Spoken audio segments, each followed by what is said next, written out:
नमस्कार, आदाब, वंदन, आभार। मैं हूं राज दुबे और फिर से स्वागत है आपका सिलेक्शन महाकुंभ पे। आशा करता हैं कि आप लोग स्वस्थ होंगे, मस्त होंगे और अपने अपने काम में, अपने अपनी तैयारी में लगे होंगे। जैसा कि कल हम लोगों ने देखा था कि पूरा सिलेबस का विश्लेषण किए थे, तो आज उसी के आधार पर हम लोग आपके लिए मैं बहुत ही स्पेशल और कुछ ऐसे क्वेश्चंस लेके आया हूं जो हर एग्जाम में हर बार पूछे जाते हैं। वो चाहे वनडे एग्जाम हो या आपका कोई भी एग्रीकल्चर से रिलेटेड एग्जाम हो, तो ये कहीं ना कहीं ये क्वेश्चन पूछे ही जाते हैं। तो आगे बढ़ते हैं और हमारी जो क्लासेस हैं फ्री वाली, ये आपका डे टू डे मिलती रहेंगी। जैसा कि आप लोग देख रहे हैं कि ये दूसरी क्लास है और ऐसे ही आपकी लगातार क्लासेस बनी रहेंगी। यूपी स्पेशल और कंप्यूटर का भी क्लास बहुत ही जल्द आपके हमारे इस प्लेटफॉर्म पे आने वाला है आपके लिए। तो आप लोग बस जुड़े रहें, बने रहें और सिलेक्शन तो होना तय है। बस धैर्य रखें, पेशेंस रखें, ठीक है। आगे बढ़ते हैं इन सब बातों के साथ। जैसा कि ये देखिए, आप लोग देख रहे होंगे महत्वपूर्ण क्रांतियाँ, ठीक है। बहुत पढ़ा होगा आपने, BSc जैसे स्टार्ट किए हैं या जो भी कंपटीशन की बुक पढ़ते हैं आप लोग, कहीं ना कहीं ये मिलता ही होगा, लेकिन ये आता है हर एग्जाम में। तो हम लोग स्टार्ट करते हैं महत्वपूर्ण क्रांतियाँ। सबसे पहली क्रांति है ग्रीन रेवोल्यूशन, ठीक है, जिसको हम हरित क्रांति कहते हैं। ग्रीन रेवोल्यूशन यानी हरित क्रांति। हरित क्रांति जो शब्द है वो किसने दिया है? विलियम गॉड ने। इसमें कन्फ्यूजन बहुत होता है, 3 वैज्ञानिकों के नाम आते हैं। एक तो विलियम गॉड का आता है, दूसरा आता है नॉर्मली बोलना और तीसरा MS स्वामीनाथन। तो इसमें कन्फ्यूजन ये रहती है कि नाम किसने दिया, शब्द किसने दिया, पितामह किसको कहते हैं, भारत में कौन लेके आया। तो ये जो है विलियम गॉड, ग्रीन रेवोल्यूशन शब्द इन्होंने ही दिया है, विलियम गॉड ने दिया है। और जो विश्व में हरित क्रांति के जनक, जिसको जनक कहे जाते हैं, वो नॉर्मल ई बोर्लांग हैं। और जो अपने यहाँ MS स्वामीनाथन जी हैं। भारत में हरित क्रांति के जनक कौन है? MS स्वामीनाथन। और ग्रीन रेवोल्यूशन संबंध किससे? गेहूँ व चावल से। सबसे ज़्यादा फोकस इसमें किस पे हुआ था? गेहूँ व चावल का। एक समय हमारे यहाँ ऐसा था 1966 में, ग्रीन रेवोल्यूशन 1966 लगभग इतने में ही आया है, 1966 के बीच, 66-67 में आया है ग्रीन रेवोल्यूशन। एक समय हमारे यहाँ ऐसा था कि अन्न का जो है भंडारण क्या, उपज भी बहुत कम हो गई थी, जिससे क्या हुआ था कि अपने यहाँ एक प्रकार से भुखमरी कंडीशन आ चुका था। तो उस बीच क्या हुआ? MS स्वामीनाथन जी हमारे यहाँ क्या बन के आए? एक प्रकार से ये भगवान बन के आए। इसीलिए इनको कहा था भारत में हरित क्रांति के जनक कौन है? MS स्वामीनाथन जी, जिनको अभी मरणोपरांत भारत रत्न से सम्मानित भी किया गया है। तो ग्रीन रेवोल्यूशन, इसमें बस यही है कि इसमें शब्द किसने दिया? विलियम गॉड ने दिया। और इसका जो है हरित क्रांति के जनक कौन कहे जाते हैं? वो कहे जाते हैं नॉर्मल ई बोर्लांग। और MS स्वामीनाथन क्या है? भारत में हरित क्रांति के जनक कौन है? MS स्वामीनाथन जी हैं। फिर आगे बढ़ते हैं। 66-67 में ये 66-67 में जब चालू हुआ था, तो इसका जो वो चतुर्थ पंचवर्षीय योजना उसमें थी। 5 ईयर प्लान जो था वो 4th 5 ईयर प्लान था, उसी के बीच में इस योजना का शुभारंभ हुआ, ठीक है। सबसे ज़्यादा कौन था? गेहूँ और चावल से संबंधित था। और जिसमें कुछ ऐसे राज्य थे, ठीक है, जिनका जब विशेष जिसमें विशेष प्रभाव रहा इनका उन राज्यों में। जैसे कि सबसे पहले आपका पंजाब आता है, ठीक है, दूसरे पे हरियाणा आता है और तीसरे पे पश्चिमी उत्तर प्रदेश आते हैं। तो ग्रीन रेवोल्यूशन का मेन मोटिव यह था कि अधिक से अधिक अन्न उपजाओ। ये भी सुना होगा हाई यील्डिंग वैरायटीज। उसमें क्या हुआ था? MS स्वामीनाथन जी का एक ही कहना था, भारत में जो भी आपके भारत सरकार का भी यही कहना था कि ज़्यादा से ज़्यादा अन्न उपजाओ। हाई यील्डिंग वैरायटीज उसी टाइम पर डेवलप हुई, गेहूँ और धान इन सब की, जिससे उत्पादन में वृद्धि हुई। उसमें क्या था? फर्टिलाइजर्स का भी बहुत ज़्यादा यूज किया गया, केमिकल्स का यूज किया गया, यानी प्रोडक्शन को बस ग्रो करना था। वो जैसे भी हो, आपका केमिकल यूज हो या बायो फर्टिलाइजर यूज हो या फर्टिलाइजर यूज हो, बस हमें क्या करना था? उत्पादन में वृद्धि करनी थी। तो ये कुछ ऐसे राज्यों में ही इसका प्रभाव था, जैसे पंजाब हो गया, हरियाणा हो गया, पश्चिमी उत्तर प्रदेश हो गया, ठीक है।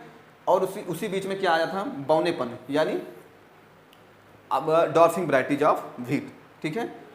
तो एक जीन है नॉरिंटेन जीन, ठीक है, और नॉरिंटेन जीन है जिसको किसने दिया था? नॉर्मली बोर्लांग जी ने ही दिया था। और फिर आता है RST1 एंड RST2, ये किसने दिया था? MS स्वामीनाथन जी ने दिया था। RST1 का मतलब होता है रिड्यूस्ड हाइट, ठीक है। RST1 का मतलब होता है रिड्यूस्ड हाइट, RHT1 इसका मतलब होता है रिड्यूस्ड, ठीक है, हाइट, रिड्यूस्ड हाइट 1 और रिड्यूस्ड हाइट 2। इसमें क्या था कि जितनी डॉर्फ यानी जितनी गेहूं की वैरायटीज, पौधे जितने छोटे होते हैं, उनमें फसल या फलियां, बालियां अधिक से अधिक आती हैं। तो हमें वेजिटेटिव ग्रोथ पौधों का कम करना था और रिप्रोडक्टिव ग्रोथ ज़्यादा करना था, जिसलिए डॉर्फ वैरायटीज खोजी गई और उससे उत्पादन अधिक से अधिक होने लगा, ठीक है। तो ये क्या है? नॉरिंटेन एक जीन है जिसको नॉर्मली बोर्लांग होता है। रिड्यूस्ड हाइट जो है वो MS स्वामीनाथन जी ने किया था। और तीसरा आता है चावल में, राइस में बौनेपन का जीन कौन? DGU जीन है। ये क्वेश्चन ऐसे हैं जो बहुत बार पूछे जाते हैं कि गेहूं में बौनेपन का जीन कौन सा है? तो नॉरिंटेन है। और तीसरा क्या है? रिड्यूस्ड हाइट 1 और RST1 RST2। फिर आता है चावल में कौन सा है? तो वो क्या है? DGU जीन है, ठीक है। कौन सा जीन है? डीजीओ जीन है। और इसके साथ आगे बढ़ते हैं।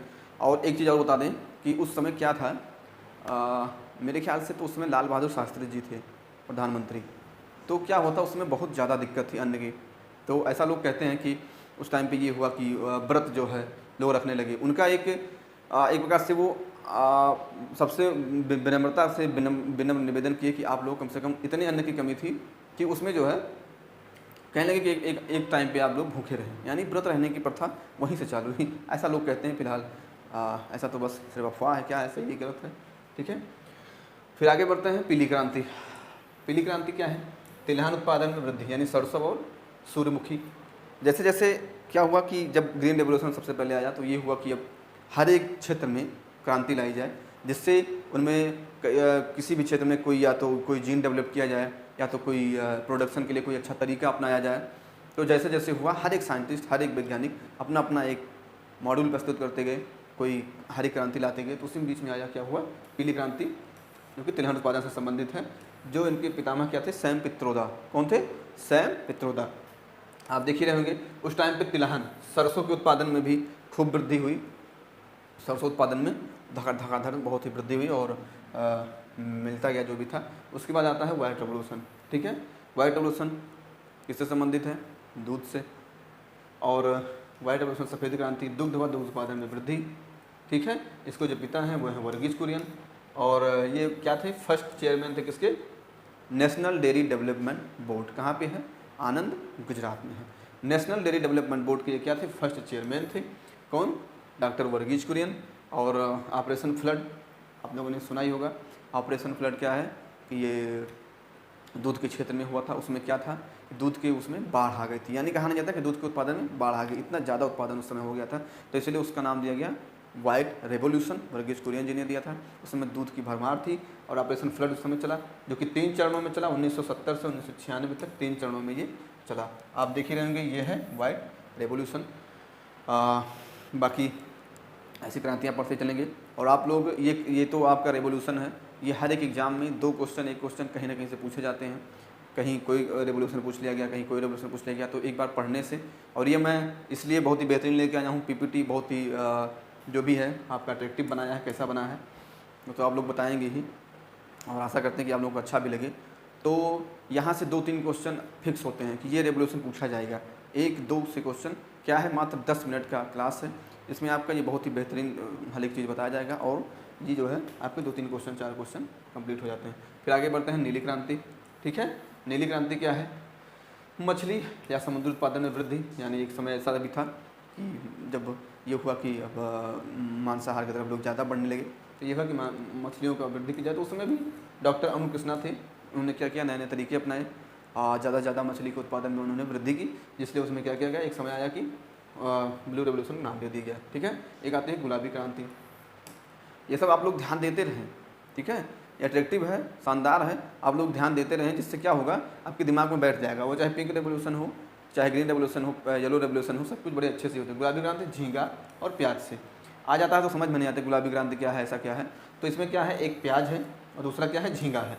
झींगा मछली है जो कि खाने में बड़ी स्वादिष्ट होती है। फिलहाल जो भी खाते होंगे उनको तो मज़ा ही आता होगा। पकौड़ी बहुत ज़बरदस्त बनती है इसकी, ठीक है। और प्याज भी कहीं ना कहीं पकौड़ी बनती है इसकी, भाई साहब मज़ा आ जाता है। तो झींगा और प्याज, तो ये भूले ना आप लोग, ठीक है। प्याज और झींगा, ये क्या होता है, पिंक रेवोल्यूशन। आगे बढ़ते हैं। धूसर क्रांति, ग्रे रेवोल्यूशन। ग्रे रेवोल्यूशन में उर्वरक उत्पादन में वृद्धि। एक समय आज क्या है कि उर्वरक का यूज कम हो रहा है, लेकिन उस टाइम पे क्या था, उर्वरक की बहुत ज़्यादा मतलब उपयोगिता हो रही थी। क्या था, उत्पादन हमें ज़्यादा से ज़्यादा लेना था। तो उस बीच क्या हुआ कि अब किसी तरह तो काम करना ही है, तो इसलिए क्या हुआ, उर्वरकों का उत्पादन हुआ। देखो ये चाचा जो है ना, ये उर्वरक छिड़क रहे हैं। आज क्या है, आज क्या कहते हैं, कम से कम उर्वरक छोड़ो। सबसे बड़ी चीज़ यह है कि समय, कोई भी बातें मनुष्य की या कोई भी चीज़, हर एक चीज़ का एक निश्चित समय होता है।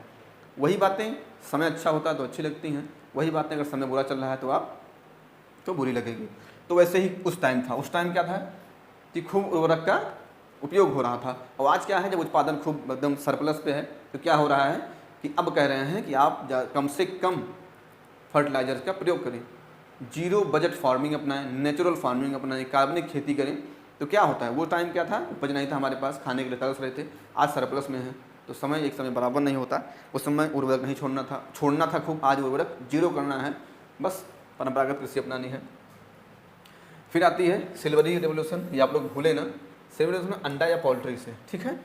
जैसे ग्रे में बहुत लोग कन्फ्यूज होते हैं, ग्रे को अंडा मार देते हैं, कुछ मारते हैं, तो सिल्वरी रेवोल्यूशन यानी रजत क्रांति। रजत क्रांति क्या है, ये आपका अंडा और पोल्ट्री संबंधित है। एक मुर्गा है और एक मुर्गा है कि मुर्गी, मुर्गी अंडा देती है, मुर्गा नहीं। तो ये मुर्गी जो है अंडा दे रही है। और आप लोगों ने सुना होगा, जान रहे होंगे कि एक मुर्गी है, जो मुर्गी जो भी हो, कौन सा है, कड़कनाथ, जो कहाँ पाया जाता है, मध्य प्रदेश का। उसमें क्या है, जीआई टैग मिला है। ऐसा कहा जाता है उसके मांस बड़े अच्छे होते हैं, तो उसको जीआई टैग मिला है, बहुत ही स्वादिष्ट होता है, ठीक है। अभी जो है बेहतरीन। तो आप लोग ये याद रखिए, कभी भूले ना। रजत क्रांति संबंधित किससे है, अंडा और पोल्ट्री से, ठीक है। फिर आगे बढ़ते हैं लाल क्रांति। लाल क्रांति का संबंध मांस और टमाटर से है, मीट और टमाटर से लाल क्रांति का संबंध है, ये आप लोग भूले ना। और ये अट्रैक्टिव है, आप लोगों को एक बार पढ़ लेंगे। परभनी क्रांति, ये बहुत ही इंपॉर्टेंट क्रांति है, लोग भूल जाते हैं। परभनी यानी कुछ और ही समझ लेते हैं। जो हमारे टेक्निकल साहब थे वो भी सोच रहे थे, जब अचानक से उनके बीच आया परभनी क्रांति, देखिए भिंडी, अरे कहने कह रही है भिंडी मतलब परभनी, हम तो सुने नहीं थे, लेकिन आप लोग कृषि से हैं तो अगर आप पढ़ रहे हैं तो परभनी क्रांति किसको कहते हैं। परभनी एक भिंडी की वैरायटी है जिससे इसको लिया गया है परभनी क्रांति। और इसको क्या कहते हैं, भिंडी उत्पादन में भी, तो भिंडी को एक नाम से और जानते हैं, ओकरा कहते हैं, ठीक है। किस नाम से जानते हैं, भिंडी को हम ओकरा कहते हैं, ठीक है, ओकरा। तो आप लोग कन्फ्यूज ना हों, भिंडी को हम ओकरा नाम से भी जानते हैं, और परभनी इसकी वैरायटी है, जिसलिए इसका नाम परभनी क्रांति पड़ा। हाँ, फिर आता है रेनबो रेवोल्यूशन। रेनबो यानी इंद्रधनुष। इंद्रधनुष में कितने कलर होते हैं, 7 कलर होते हैं। 7 का मतलब क्या होता है, overall growth of agriculture sector, यानी कृषि के क्षेत्र में ओवरऑल वृद्धि के लिए रेनबो रेवोल्यूशन लाया गया। यानी उत्पादन मतलब उपज, उत्पादन, खेत की उर्वरता, इनकम, मतलब हर एक प्रकार से ओवरऑल ग्रोथ हो, चाहे सरसों हो, चाहे धान हो, मक्का, ज्वार, बाजरा, हर एक क्षेत्र में क्या हुआ कि ज़्यादा से ज़्यादा बस अब टोटल हमें प्रोडक्शन लेना है। तो उसमें क्या आया, रेनबो रेवोल्यूशन आया, ठीक है। आगे बढ़ते हैं, भूले ना आप लोग। फिर आती है काली क्रांति, ब्लैक रेवोल्यूशन, बायोडीजल, जैव ईंधन और जेट्रोफा। इसमें क्या है, बायोडीजल, जैव ईंधन और जेट्रोफा। अगर ब्लैक रेवोल्यूशन आता है तो आप लोग भूले ना, जैव ईंधन, बायोडीजल और जेट्रोफा। अब जेट्रोफा क्या होता है, ये फिगर, ये चित्र आप लोग देख रहे होंगे, ये है जेट्रोफा। वाकिफ ना हूँ भले, लेकिन गांव में जो है सबके यहाँ ये होता है। इसमें ऐसे बहुत ही नाजुक सा पौधा होता है, उसको तोड़ते हैं, इसमें से एक मतलब दूध टाइप का एक स्राव होता है। तो ऐसा हर एक गांव में, हर एक जगह होता है। जो भी गांव से बिलोंग कर रहे होंगे उनको पता होगा कि जेट्रोफा क्या होता है, ठीक है। इससे क्या बनता है, इससे बायोडीजल बनता है। अब ये नहीं कि इसी से बन जाता है, नाम मात्र इसका मिलावट होता है, इसी से बनता है। तो क्या होता है, ये बायोडीजल होता है, ठीक है। फिर आज के लिए यहीं पे, और आशा करते हैं कि ये क्लास हमारी आपको बहुत ही बेहतरीन लगी होगी, ठीक है। Thank you very much. और आपको ऐसे ही डे टू डे क्लासेस मिलती रहेंगी। धैर्य रखें, हड़बड़ाने वाली बात नहीं है, क्योंकि एग्ज़ाम लगभग दिसंबर के बीच होगा। अभी तो हमारी क्लासेस ऐसे आती हैं कि इसमें आपको 1 नंबर 2 नंबर का मिलता है। बाकी जैसे जैसे क्लासेस बढ़ती चलेंगी, और हम लोग अभी फसलों का वर्गीकरण, पूरा फसल पढ़ना है, उसके रोग व्याधि, हर एक चीज़ आपको बताया जाएगा बहुत ही अच्छे और बहुत ही सुलभ तरीके से पीपीटी के माध्यम से। और हमारे इस सिलेक्शन महाकुंभ से आपको हर एक प्रकार का मैटर, वो चाहे एग्रीकल्चर का हो, यूपी स्पेशल हो, कंप्यूटर हो, यूपी स्पेशल की क्लासेस बहुत ही जल्द आने वाली हैं, कंप्यूटर भी बहुत अच्छे से पढ़ाया जाएगा। तो सिलेक्शन महाकुंभ का मेन उद्देश्य है आप लोगों तक इस व्यवस्था को पहुंचाना, ज़्यादा से ज़्यादा सिलेक्शन हो सके, जिससे आप लोग इससे जुड़े रहें। और मैं इन्हीं सब बातों के साथ आपको अगली क्लास के लिए फिर विदा चाहता हूँ। अगली क्लास में फिर मिलेंगे, तब तक के लिए नमस्कार, जय हिंद, अपना ख्याल रखें।